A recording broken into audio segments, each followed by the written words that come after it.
Welcome to the Moved to Meditate podcast. I'm your host, Addie D. Hilster. If you're a yoga practitioner or teacher who knows that there's more to yoga than poses, but you're wondering where to find that, come join our quiet little party. Here you'll find resources to help you deepen your practice, as well as insightful conversations with yoga, movement, and meditation teachers from a range of traditions.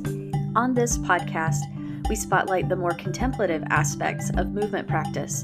So we talk about all things gentle yoga, meditation, yin, restorative, yoga therapy, mindfulness, and more. Listen in and connect to a community of like-minded practitioners.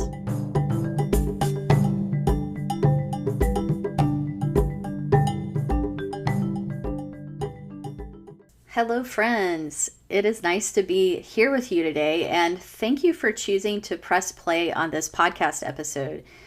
It's a lovely autumn day here in Washington State, which means it's gray and wet.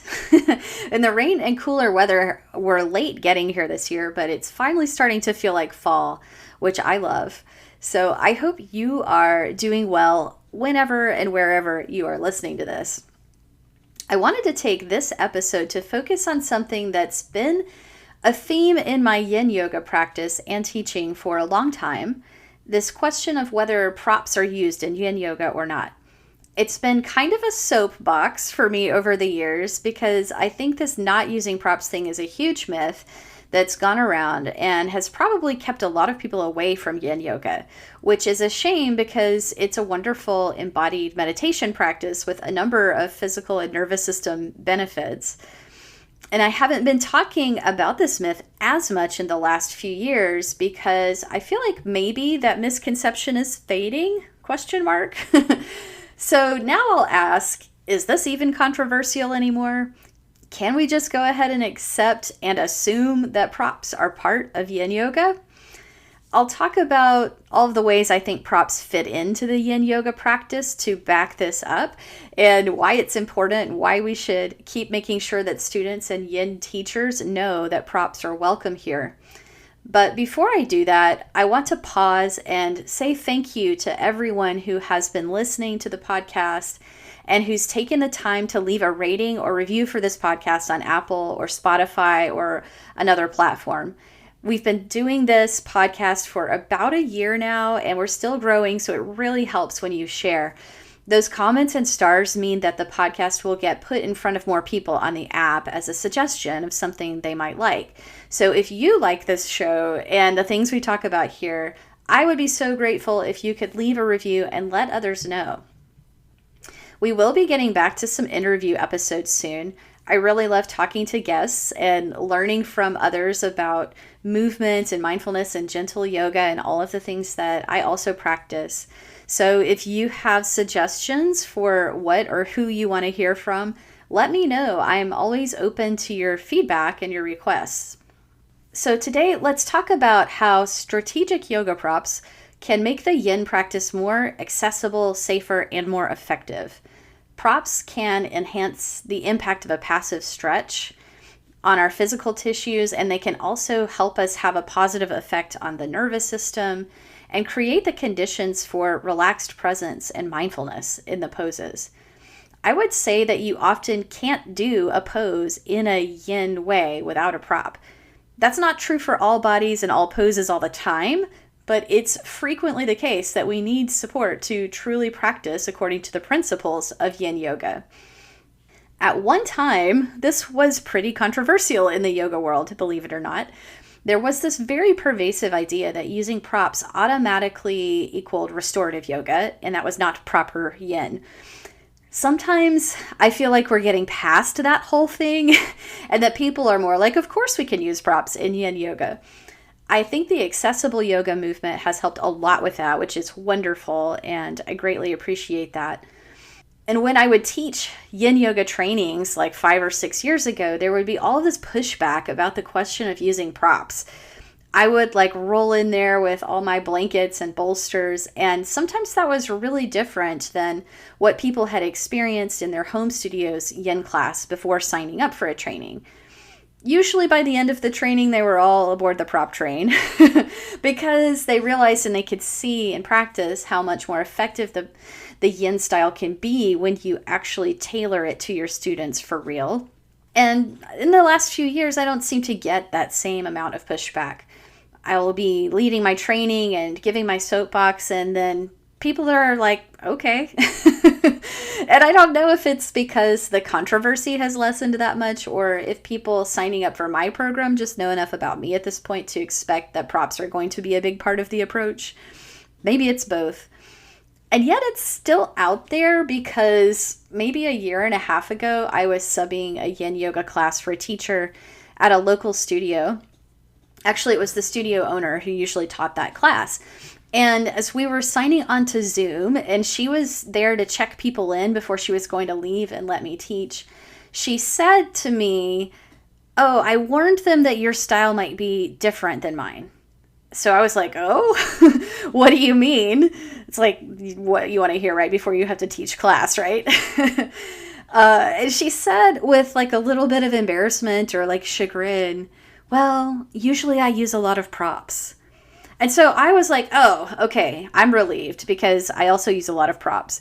But then I was also like, why wouldn't she think I would use all of these tools in the yin practice? So that was kind of interesting. And it's still something that, can really lead to this kind of like confusion and awkwardness in our yin yoga circles where no one knows what to assume about how each other, teach their classes. And this has always mystified me because it was in my Yin Yoga Teacher Training with Bernie Clark that I first started learning about the individualized use of yoga props. That wasn't really part of my 200-hour training, my original yoga certification that I did. But during this yin training that I was taking, we were absolutely encouraged to use all the blankets, blocks, and all the bolsters and, anything else we needed. So I was pretty surprised later on when I kept on hearing this popular statement that props are not used in yin yoga, because that was like where I had been introduced to them. So it is a bummer when popular misconceptions like that can prevent students from trying the practice, or they could inhibit the benefits those students receive from a yin class. These ideas also contribute to doubts that people have about yin yoga's safety and just misunderstandings about the intentions of a yin practice and what it's like. Whenever I've practiced with the leading teachers and founders of the yin yoga style, like Paul Grilly, Sarah Powers, and Bernie Clark, I have found that they do encourage the wise and intentional use of props. Some of them demo with the props more than others, but props are never discouraged in their classes. So this is not like now there's some of us going rogue and using props against the original founders and form of the practice. It's not like that. I personally am really grateful for that introduction to propping that I got in a yin yoga training. And I learned more and kept going and expanded my repertoire of propping skills throughout my subsequent yoga therapy training. So I really can't imagine teaching yin yoga to the diverse population of students that I've taught over the last decade without props.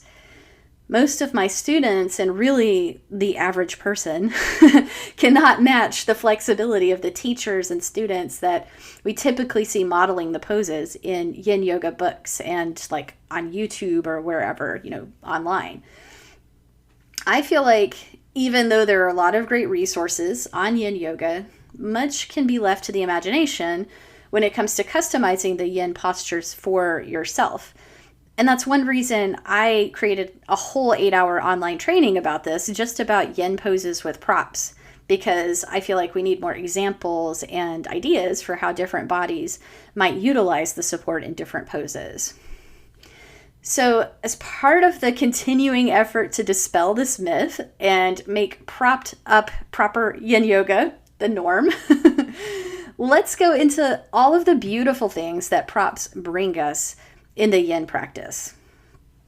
Number 1, a prop can make a passive stretch possible by avoiding muscular propping, which would be like when your muscles have to engage to hold you up because you're not using a external prop like a block or a bolster. Passive stretch is one of the main principles of Yin Yoga.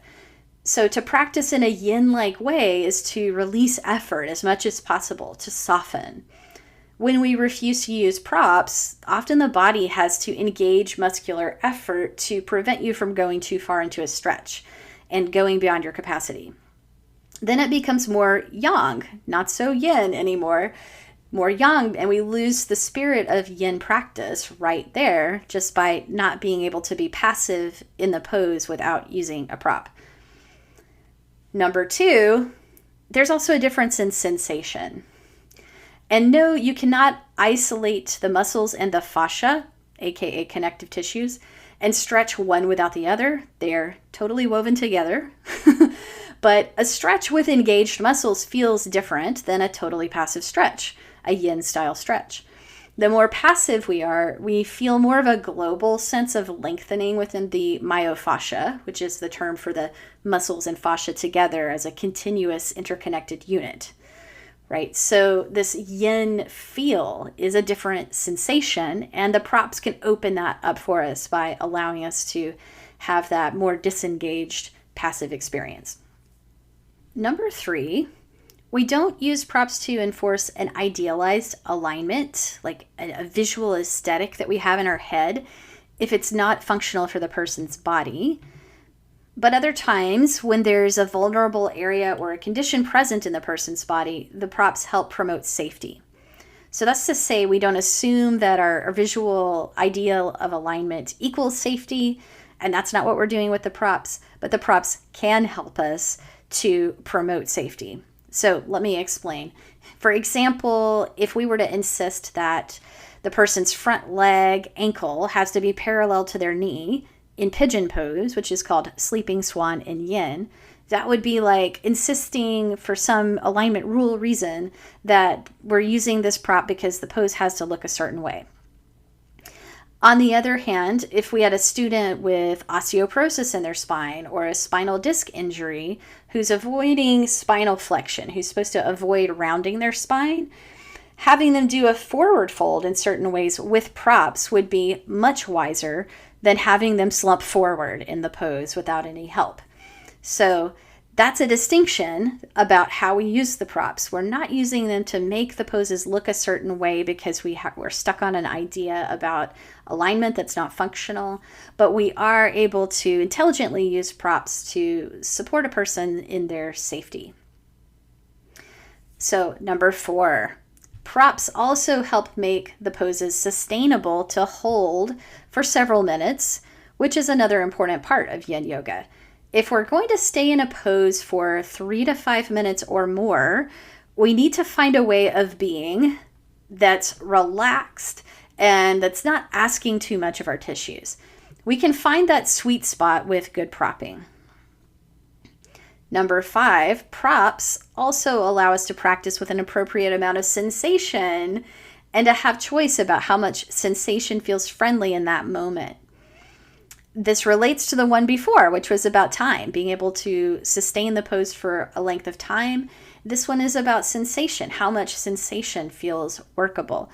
I did another episode recently about relating to intensity, and this one, number 5, is that aspect of working with your edge of sensation. It connects to that.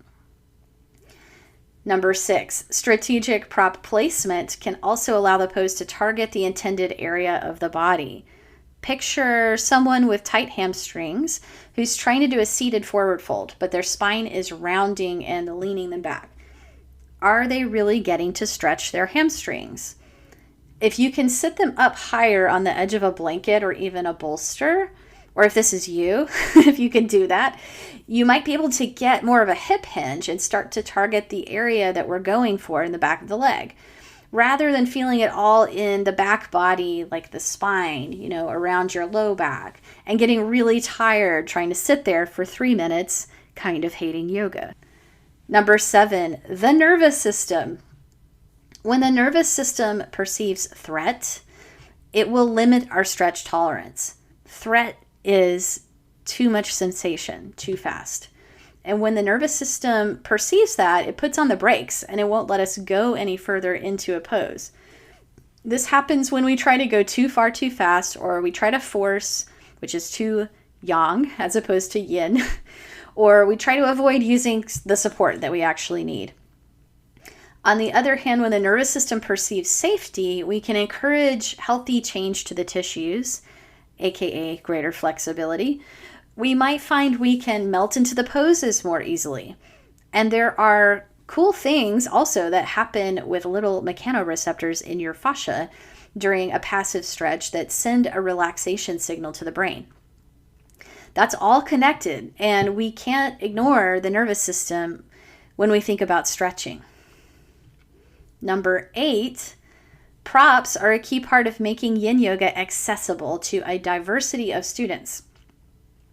To offer Yin Yoga to a wider population, like people of different ages, people with average or less than average flexibility, different physical histories or conditions, we're going to need to embrace that variability and let it be reflected in how the poses are set up. The props need to work for each body. And there is an attitude of ableism embedded in that assumption that we should be able to do an entire style of yoga somehow without adapting the poses or using props to respect individual bodies and their needs. That's pretty ridiculous. Number 9, it's also more trauma-informed to include propping options in Yin Yoga. The use of props can help students experience comfort or privacy, putting a blanket over, or containment, a feeling of safe boundaries, of grounding, or embodied support. That said, there are cases where certain props like straps or sandbags could be problematic depending on the person's trauma. So it's always an individual case-by-case thing. But in general, the idea of making props available and encouraging people to explore what would be best to support them, that's very much in the spirit of a trauma-informed practice. So that's 9 very solid reasons for using props in Yin Yoga. I hope that it removes any doubt about the value of props in Yin Yoga if you had any lingering doubt. Maybe you just needed a little bit of ammunition to carry with you. So if you ever find yourself in a class where the teacher discourages you from using what you need, first of all, run away and then send them this. Use your ammunition to talk to them and educate them. Or if you're a teacher, use these props proudly and don't be afraid to claim them as part of the Yin Yoga style. There's even more I could say about this because it touches on a lot of big topics like safety and inclusivity, communicating with prop-resistant students or teachers or whoever. And if you're interested in more or you're wondering how to implement the propping more confidently, you can check out the course that I mentioned before. It's called Yin Yoga Poses Plus Props, and it's an 8-hour on-demand course that I created, and it lives on my website at movedtomeditate.yoga/online courses. The link to that and to anything else I've referenced in the podcast will be on my website in the show notes, so you can look for it there at movedtomeditate.yoga. But most of all, I hope you feel empowered to make your practice your own. Use support when you need it, and don't worry about what others say it's supposed to look like. Thank you for being here and for listening, and let's keep dispelling this myth. So that's today's episode. If you enjoyed this conversation, please share it with a friend and/or leave us a review on Apple Podcasts and help others find us that way. To learn more about my work, the Moved to Meditate class library, live online classes, teacher trainings, and private lessons, go to movedtomeditate.yoga. Thanks so much for listening.